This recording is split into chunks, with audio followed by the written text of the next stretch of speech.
Hi everyone, good evening to all of you.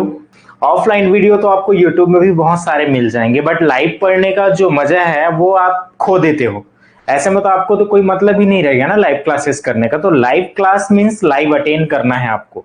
ये नहीं कि वीडियो अपलोड होगा तब जाकर उसको देखना है। तो लाइव अटेंड करने की कोशिश कीजिएगा। पढ़ाई कर रहे हो तो हर काम को थोड़ा सा हटा दिया करो या थोड़ा सा आगे पीछे कर लिया करो, लेकिन लाइव क्लासेस के लिए टाइम निकाल लिया करो।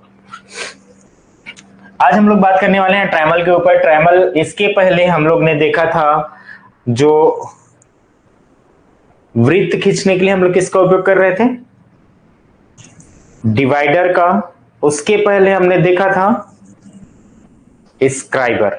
ठीक है, स्क्राइबर और डिवाइडर हमारा कंप्लीट हो चुका है। उसके बाद मार्किंग टूल्स में आज हम लोग पढ़ने वाले हैं ट्रेमल। और ट्रेमल किसके अंतर्गत आएगा, तो ट्रेमल भी यह क्या है, एक मार्किंग टूल होता है। क्या होगा, मार्किंग टूल है। अब इसका डायग्राम देख लेते हैं। मार्किंग टूल है तो इसका डायग्राम कैसे होगा।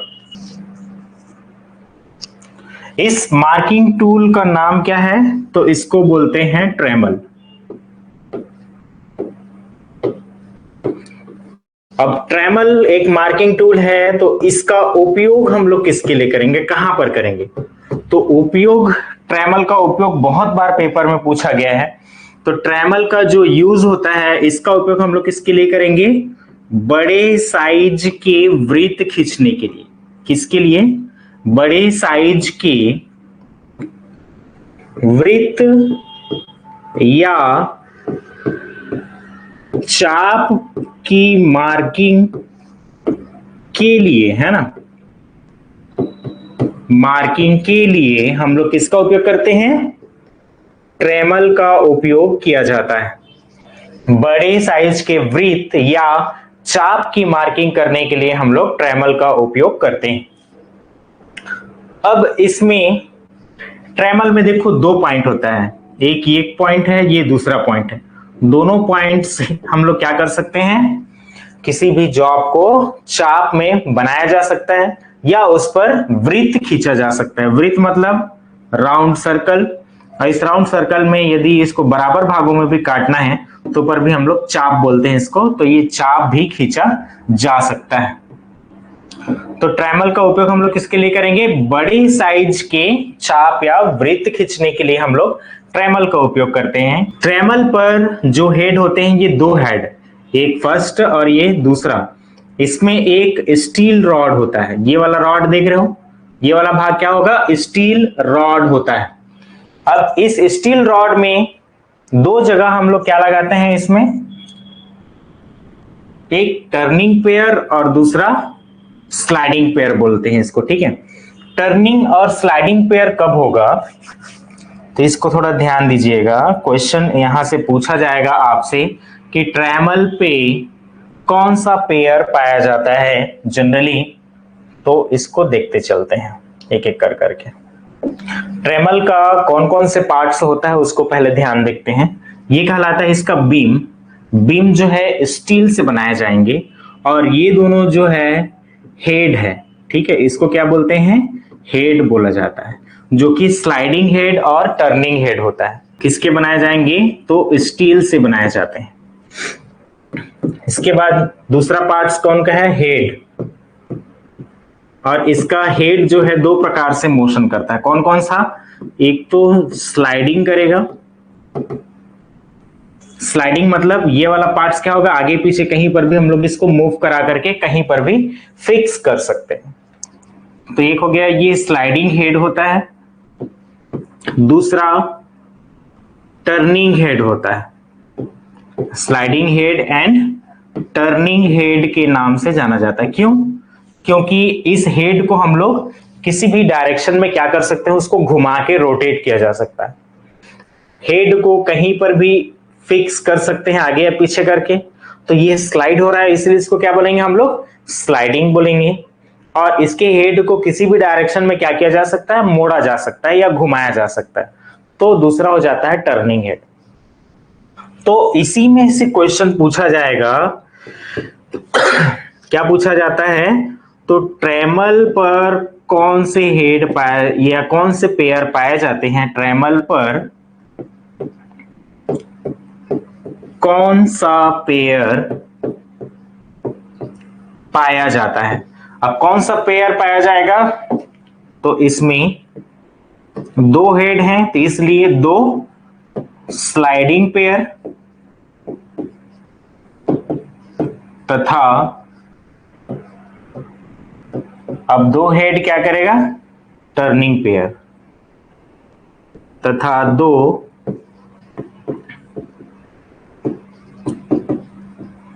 टर्निंग पेयर पाए जाते हैं। ठीक है, ट्रेमल पर कौन सा पेयर पाया जाएगा, तो दो टर्निंग पेयर और दो स्लाइडिंग पेयर पाए जाते हैं। अब इस टर्निंग पेयर और स्लाइडिंग पेयर के हेड पर हम लोग क्या लगाते हैं, यहां पर देखो एक स्क्राइबर लगा हुआ है।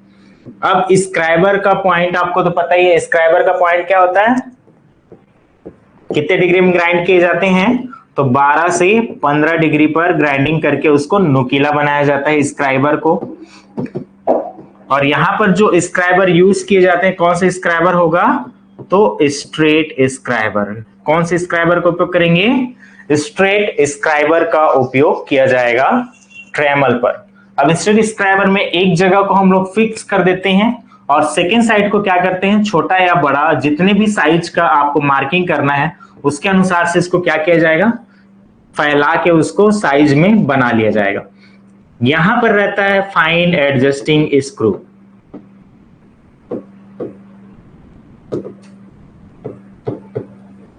और इसका काम होता है जितने साइज का आपको मार्किंग करना है उसको फाइन एडजस्ट करने के लिए हम लोग फाइन एडजस्टिंग स्क्रू का उपयोग करते हैं।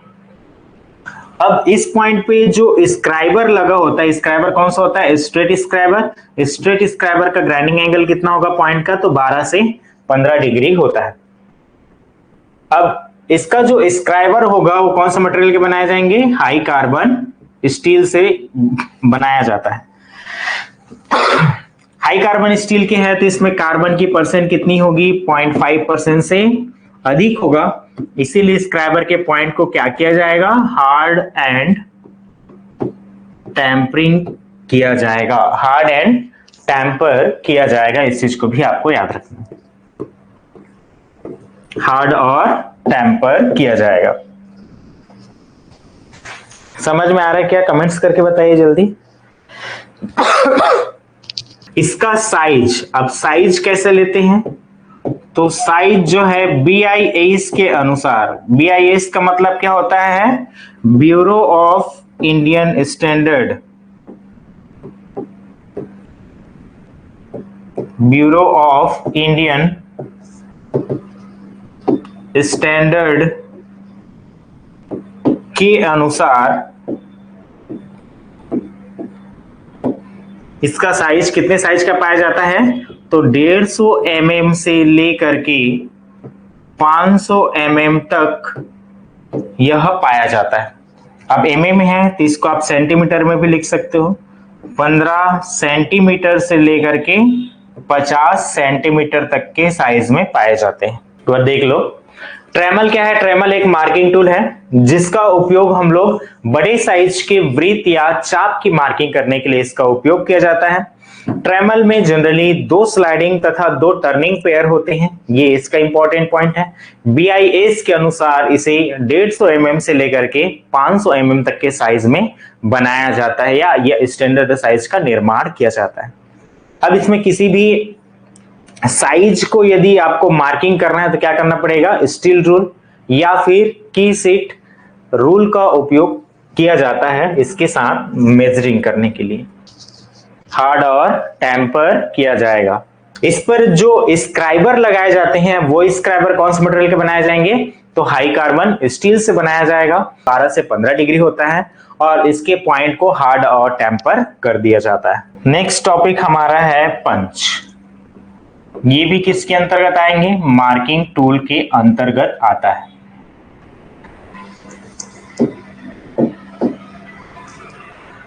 पंच क्या होगा, यह एक मार्किंग टूल होता है। हिंदी इंग्लिश चलेगा ना, मार्किंग टूल्स होता है, सॉरी होता है को ऐसे नहीं लिखेंगे, होता है। अब ये मार्किंग टूल्स कैसे होगा? तो मार्किंग टूल्स के अंतर्गत रखा गया है, बट इसका कार्य क्या है? तो कार्य है जॉब पर मार्किंग की हुई लाइन को, मार्किंग की हुई लाइन को क्या करने के लिए? स्थायी करने के लिए। स्थायी मीन्स उसको परमानेंट करने के लिए।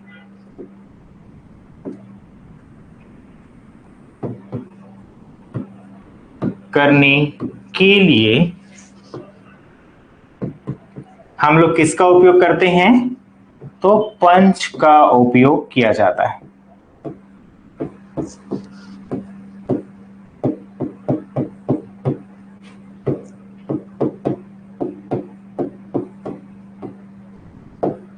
क्लियर है? आपको फर्स्ट क्लास में बताया गया था कि जो मार्किंग मीडिया होता है, वो मार्किंग मीडिया हम लोग जनरली क्यों लगाते हैं? किसी जॉब पर जब हम लोग बनाते हैं, किसी जॉब को दिए गए ड्राइंग के अनुसार जब बनाया जाता है तो सबसे पहले मार्किंग मीडिया लगाया जाता है।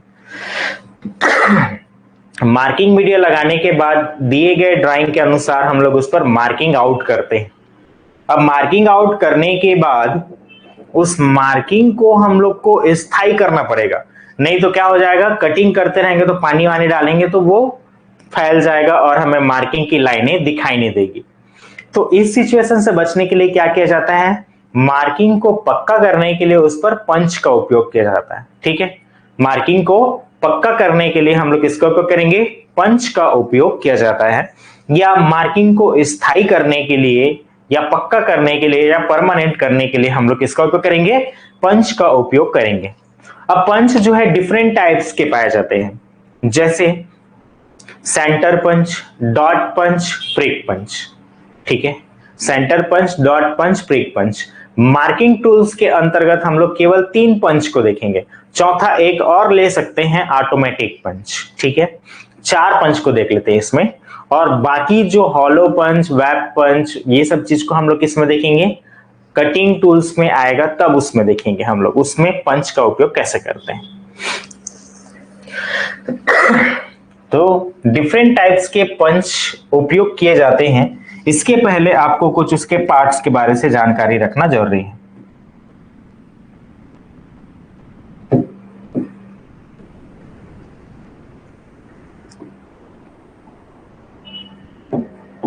देखिए, ये है पंच का डायग्राम और ये पंच के तीनों अलग अलग पंच हैं। ठीक है, फर्स्ट वाला क्या कहलाएगा? सेंटर पंच।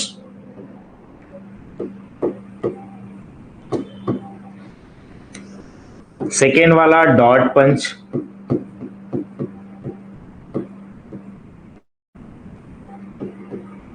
और लास्ट वाला प्रिक पंच।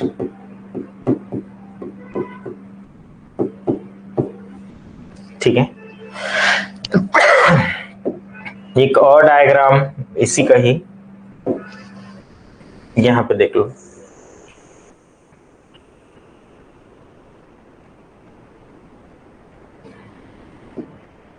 ये वाला क्लियर दिखाई दे रहा है क्या?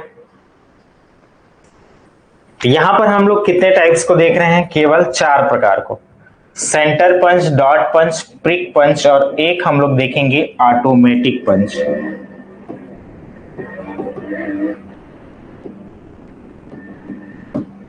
क्लियर है?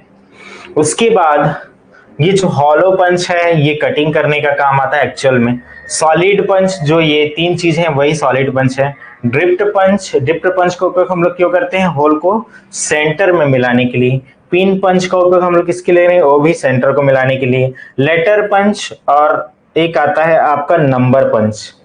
नंबर पंच और लेटर पंच, इसको भी हम लोग देखते चलेंगे क्या क्या होता है। तो स्टार्ट करने से पहले आपको कुछ चीजें जानकारी रखनी है, जैसे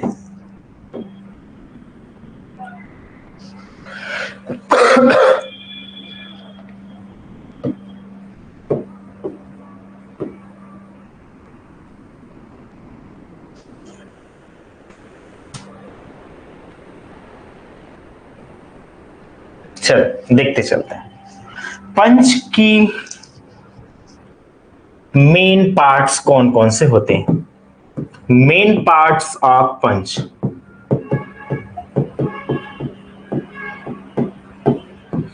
तो पंच का मेन पार्ट्स कौन कौन से होंगे?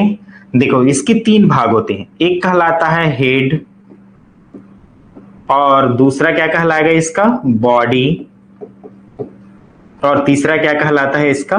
पॉइंट। हेड, बॉडी और पॉइंट, ये तीन भाग होते हैं पंच के। अब तीन भाग हो रहे हैं तो इसमें हम लोग किसका उपयोग करेंगे? और तो तीन भाग हैं, तो इसी तीन भाग को आपको जानकारी भी रखना है कि क्या क्या चीज होता है। फर्स्ट है हेड। हेड को हम लोग चैम्फरिंग करते हैं। चैम्फरिंग मतलब ऊपर का भाग थोड़ा सा छोटा रहेगा और नीचे का भाग थोड़ा सा बड़ा एरिया रहेगा, तो इसी को ही बोला जाता है चैम्फरिंग कोण। क्या बोलते हैं इसको? चैम्फरिंग। और चैम्फरिंग कितने डिग्री में किया जाता है? तो 10 से 12 डिग्री में। और यही चीज आपको एक और जगह दिखेगा जब चीजल पढ़ोगे। चीजल में भी चैम्फरिंग एंगल 10 से 12 डिग्री रखा जाता है। अब ये वाला एरिया इसका क्या कहलाता है? बॉडी। तो हेड का चैम्फर एंगल कितना डिग्री होगा? 10 से 12 डिग्री। बॉडी का आकार दूसरा आता है बॉडी। तो पंच का जो बॉडी होगा वो कैसे होता है? तो पंच का बॉडी हेक्सागोनल होता है। हेक्सागोनल या ऑक्टागोनल, जिसकी 6 भुजा या 8 भुजा होंगे। अब 6 भुजा, ये जो देख रहे हो ना, 1 भुजा, 2 भुजा, 3 भुजा और उधर भी 3 भुजा होंगे, तो 6 भुजाएं। अब ये हेक्सागोनल या ऑक्टागोनल क्यों बनाया जाता है करके क्वेश्चन में पूछा जाता है। तो हेक्सागोनल या ऑक्टागोनल बनाने का मेन पर्पस क्या है? कि उसकी ग्रिपिंग कैपेसिटी को बढ़ाए रखना। जब हम लोग हाथ से पकड़ेंगे, अगर वो सिलेंड्रिकल रहेगा तो क्या हो सकता है? वो फिसल सकता है ऐसा हैमरिंग करते समय। अगर उसमें इस प्रकार से देखो, ये दिख रहा है ना, इस प्रकार से क्या रहेगा? उसमें हेक्सागोनल या ऑक्टागोनल रहेगा, तो उसको हम लोग मजबूती से क्या कर सकते हैं? उसको पकड़ सकते हैं और आसानी से पंचिंग कर सकते हैं। ठीक है। तो इसीलिए उसकी बॉडी को क्या बनाया जाता है? हेक्सागोनल या ऑक्टागोनल बनाया जाता है। अब पंच का पॉइंट, लास्ट है पॉइंट। पॉइंट का एंगल पूछा जाएगा आपको। तो एंगल जो है सबका अलग अलग होता है। जैसे यहां पर हल्का सा बता रहा हूं, आगे सब चीज को बताऊंगा। सेंटर पंच सॉरी,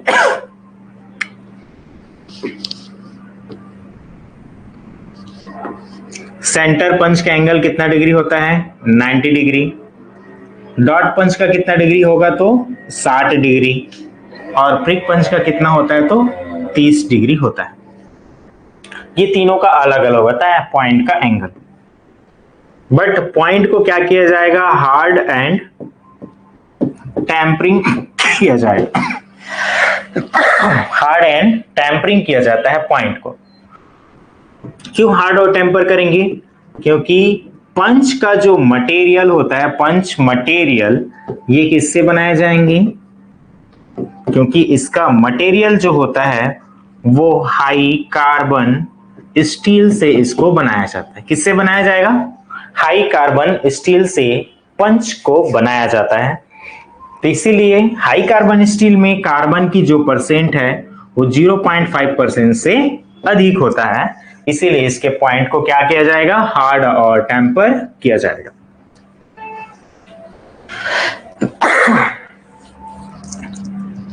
समझ में आया क्या? नेक्स्ट है इसके बाद पंच का साइज। साइज कैसे निकाला जाएगा? तो इसको भी थोड़ा सा देखते चलते हैं। पंच का साइज जो है बॉडी की टोटल लंबाई और इसके डायमीटर से लिया जाता है। क्लियर है? पंच का साइज कैसे निकालेंगे? तो बॉडी की पूरी लंबाई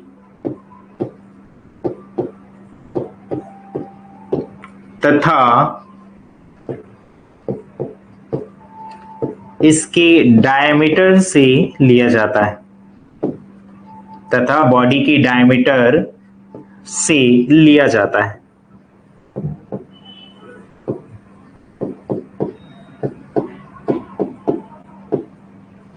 क्लियर है?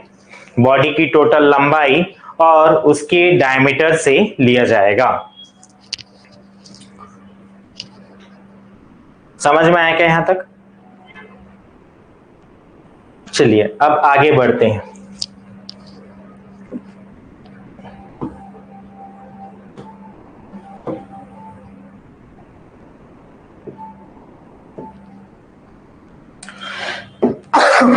इस डायग्राम को ध्यान से देखिए।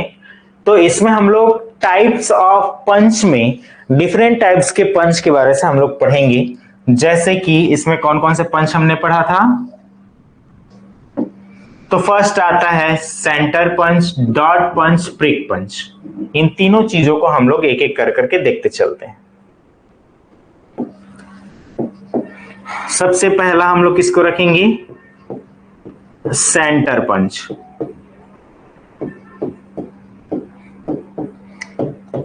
सेंटर पंच का उपयोग हम लोग कहां पे करते हैं?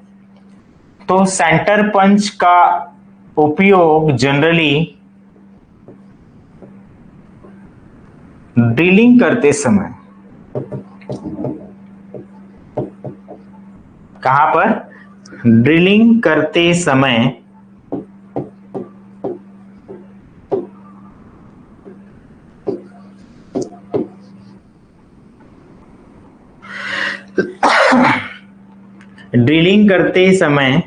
ड्रिलिंग करते समय मत लिखो, नहीं तो फिर कंफ्यूजन हो जाएगा। किसी जॉब पर ड्रिलिंग में इसका उपयोग करते हैं। तो कैसे करेंगे इसको देखते हैं। किसी जॉब पर ड्रिलिंग करने से पहले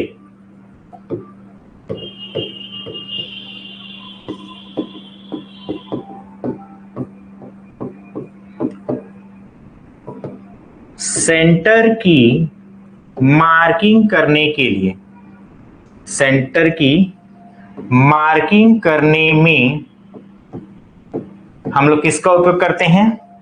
सेंटर पंच का उपयोग किया जाता है। ठीक है?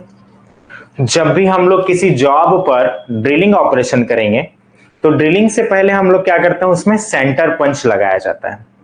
अब सेंटर पंच का जो एंगल होगा वो कितना डिग्री होता है? तो सेंटर पंच का जो एंगल है, पॉइंट का एंगल ना, कितना डिग्री होता है? 90 डिग्री। या इसको आप क्या बोल सकते हो? Grinding angle. सेंटर पंच का ग्राइंडिंग एंगल कितना होगा? तो इसका ग्राइंडिंग एंगल 90 डिग्री होता है।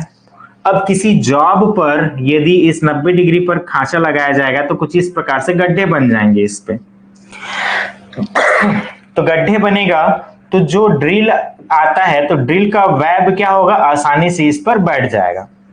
तो ड्रिल का वेब जब बैठ जाएगा तो उसका सेंटर मार्किंग हो जाएगा, जिससे वो आसानी से ड्रिलिंग कर सकेगा। जब ड्रिल का वेब बैठ जाएगा तो वो सीधा सीधा उस पॉइंट पे मार्किंग करेगा जहां पर हम लोग को ड्रिलिंग करना है।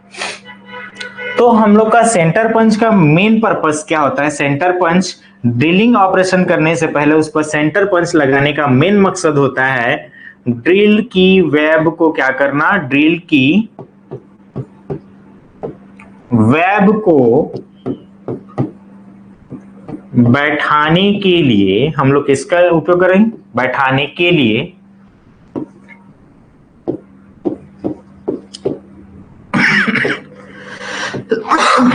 सेंटर पंच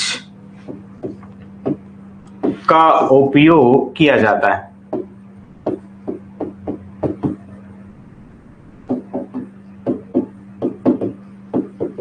ठीक है, ड्रिल के वेव को बैठाने के लिए हम लोग किसका उपयोग करेंगे?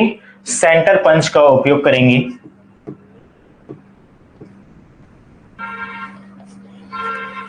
नेक्स्ट है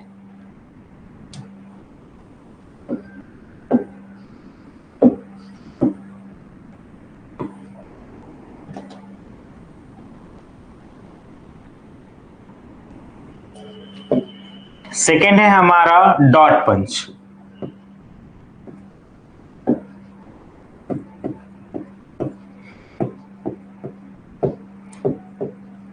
डॉट पंच का ग्राइंडिंग एंगल कितना डिग्री होगा?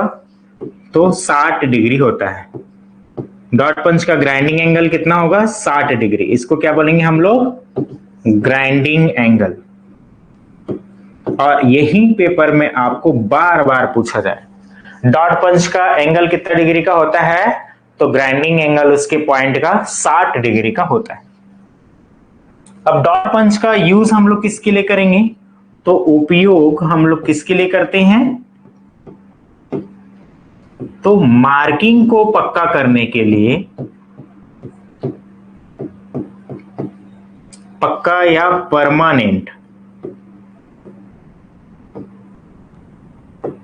करने के लिए हम लोग डॉट पंच का उपयोग करते हैं। क्लियर है? डॉट पंच का ग्राइंडिंग एंगल कितना डिग्री होगा? 60 डिग्री। और इसका उपयोग हम लोग किसके लिए करेंगे?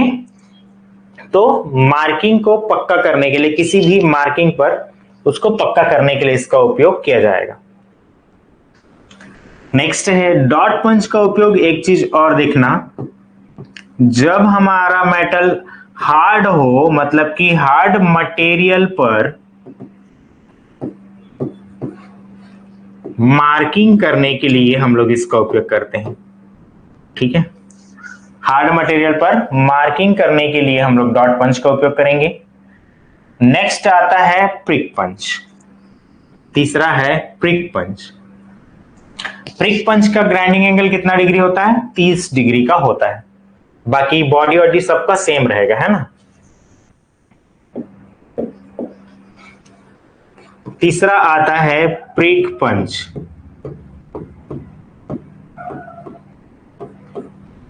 प्रिक पंच का ग्राइंडिंग एंगल आपसे पूछा जाएगा, तो ग्राइंडिंग एंगल क्या होगा? तो ये रहता है आपका 30 डिग्री का। अब इसका उपयोग हम लोग किसके लिए करेंगे? तो इसका उपयोग किसके लिए किया जाएगा? तो ये भी मार्किंग को पक्का करने के लिए, मार्किंग को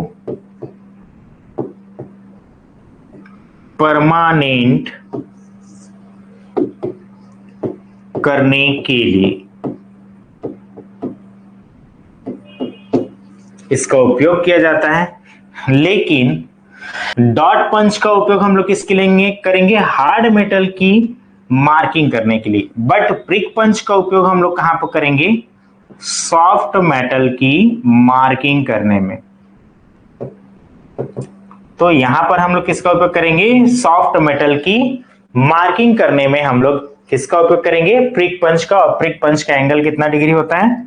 30 डिग्री होता है। नेक्स्ट है, अब इस पंच में सभी चीज समझ में आया ना। सेंटर पंच का ग्राइंडिंग एंगल कितने डिग्री होगा? 90 डिग्री। इसका उपयोग कहां पे करेंगे?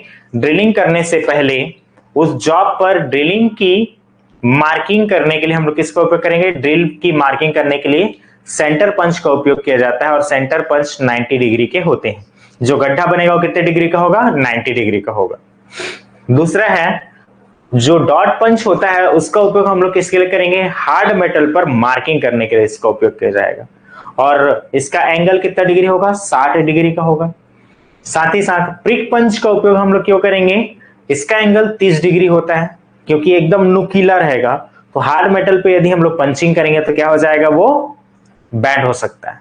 तो प्रिक पंच का उपयोग हम लोग किसके लिए करेंगे? सॉफ्ट मटेरियल पर पंचिंग करने के लिए, जैसे aluminium, copper, tin, zinc, lead, इन सभी पर हम लोग को मार्किंग करने के लिए किसका उपयोग करेंगे? तो प्रिक पंच का उपयोग किया जाता है। और प्रिक पंच का एंगल कितने डिग्री होगा? 30 डिग्री होता है। नेक्स्ट है, जब भी किसी जॉब पर हमको पंचिंग करने की आवश्यकता होगी, मान के चलो कि यह मार्किंग है, इस जॉब पर यदि आपको पंचिंग करना है, ऐसे कर करके ठोक के, ऐसे रख करके हम लोग क्या करते हैं? इसमें पंचिंग करते हैं ताकि ये जॉब हमको परमानेंट दिखाई देता रहे जब हम लोग इस पर कोई वर्क करेंगे तब।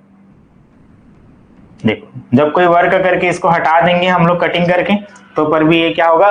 हल्का हल्का दिखता रहेगा, आधा पंच हमारा राइट रहेगा। तो पंचिंग का डिस्टेंस पूछा जाता है, तो ये कितना रहेगा? 1 से 2 mm तक का डिस्टेंस होता है एक पंच से दूसरे पंच की बीच की दूरी।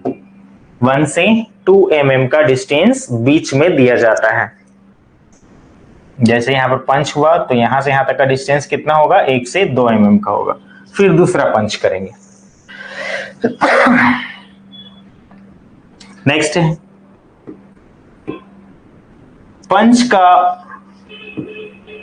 पंच के लिए जो हैमर उपयोग किए जाते हैं, ये हैमर कौन से होते हैं?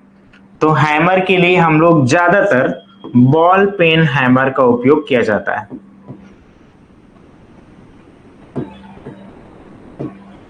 किसका उपयोग करेंगे? बॉल पेन हैमर का उपयोग किया जाता है। और इसका वेट कितना होगा? तो वेट इसका कितना होता है बॉल पेन हैमर का? 100 ग्राम का होता है। पंचिंग के लिए जो हैमर उपयोग किए जाएंगे वो कितने वेट का होगा? 100 ग्राम का होता है। 100 ग्राम मतलब 0.1 kg का क्या रहेगा? हैमर रहेगा, जिससे हम लोग हैमरिंग करके उस पर क्या करेंगे? मार्किंग को पक्का करेंगे। नेक्स्ट है, एक हम लोग देखे थे नंबर पंच और लेटर पंच। क्या था? हॉलो पंच का काम क्या होगा? किसी भी सीट या लेदर पर होल क्रिएट करने के लिए हम लोग किसका उपयोग करेंगे? हॉलो पंच का उपयोग किया जाता है। किसके लिए करेंगे हॉलो पंच का उपयोग? सीट या लेदर पर होल बनाने के लिए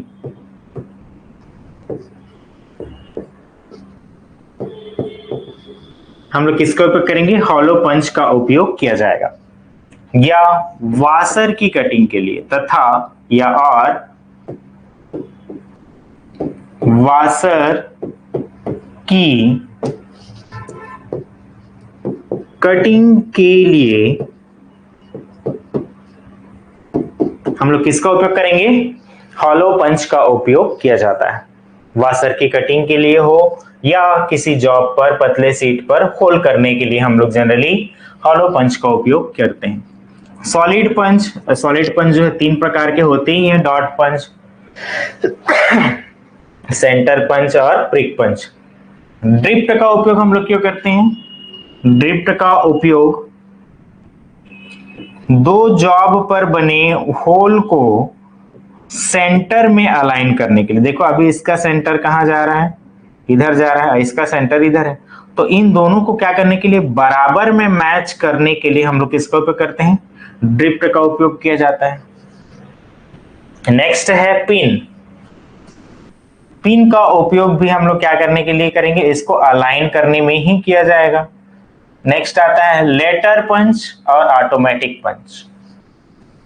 तो यहां पर देखो, जो लेटर है ए बी सी डी करके पूरे अक्षरों में पाए जाते हैं। पंच में हम लोग कौन सा देखेंगे? सबसे पहले पंच में लेटर पंच। लेटर पंच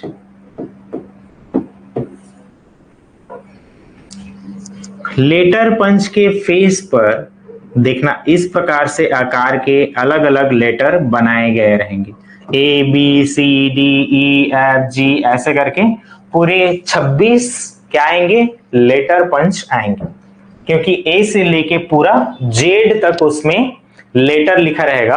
अब हमको मान के चलो कि कुछ लिखना है, जैसे कि वाई जे सक्सेस ट्रैक लिखना है, तो वाई वाले पंच को पहले लेके मार्किंग करेंगे, फिर जे वाले को लेके मार्किंग किया जाएगा। तो वैसे करते करते हम लोग वाई जे सक्सेस ट्रैक लिख सकते हैं लेटर पंच का उपयोग करके। ठीक है, ये कितने नंबर ऑफ कितने आएंगे, तो ये 26 नंबर्स में पाए जाते हैं, मतलब 26 काउंटिंग में 26 होता है लेटर में, A B C D E G E F G करके रहेगा। दूसरा आता है नंबर पंच।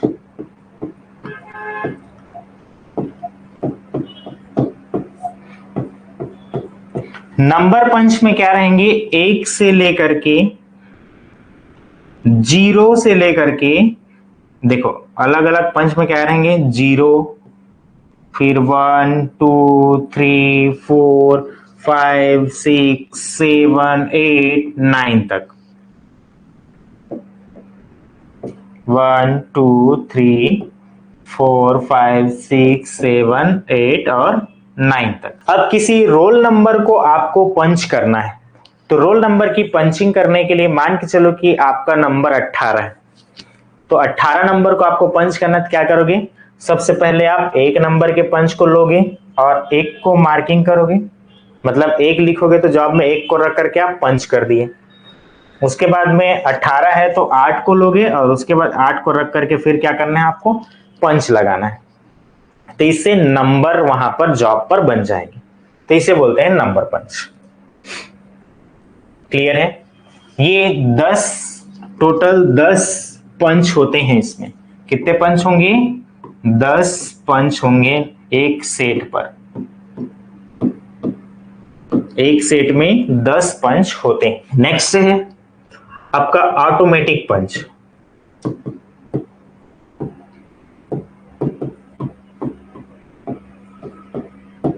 ऑटोमेटिक पंच में हैमर की चोट की आवश्यकता नहीं होती, इसमें हैमर की चोट की आवश्यकता नहीं होती।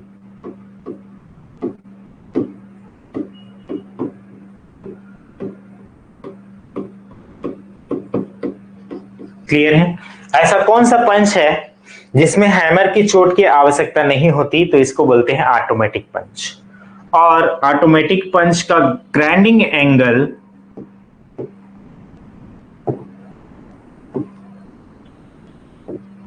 90 डिग्री या 60 डिग्री होता है, इसको भी आपको याद रखना है। ठीक है, ऑटोमेटिक पंच का ग्राइंडिंग एंगल कितने डिग्री होगा, 90 या 60 डिग्री, और इस पर हम लोग चोट लगाने की आवश्यकता नहीं होती। अब एक दो चीजें हैं और आपको याद रखनी है, जैसे पंच पर जब हम लोग बार बार हैमरिंग करेंगे, पंच पर जब रख करके आप बार बार हैमरिंग करोगे हैमर से, तो क्या होते हैं, इसका हेड हल्का सा फैल जाता है। अब ये हेड फैल जाता है तो इसको हम लोग क्या नाम देते हैं, तो इसको बोला जाता है मशरूम हेड के नाम से जाना जाता है। क्या बोलेंगे इसको, मशरूम हेड के नाम से जाना जाता है। और ये मशरूम हेड कौन से प्रॉपर्टी की वजह से होता है, तो ये भी याद रखना, मैलिएबिलिटी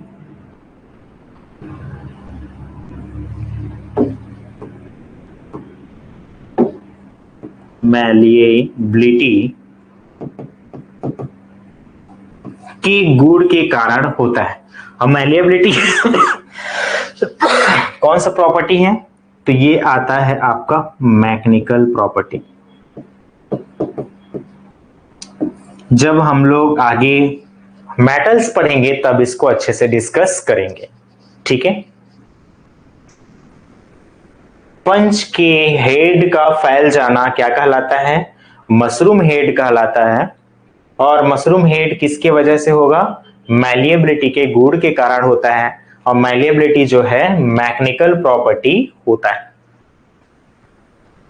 तो ये क्लासेस आज का आपको समझ में आया क्या? आज का क्लासेस यहीं पे खत्म करते हैं। फिर नेक्स्ट कल 7 बजे से हम लोग 7 बजे से कल से कंटिन्यूसली हम लोग अपने टाइम टेबल जो दिया गया है उसी टाइम टेबल पे ही कंटिन्यूसली वीडियो लाइव करेंगे। तो आप लोग प्रॉपर हर काम को छोड़ करके लाइव क्लासेस ज्वाइन कीजिए।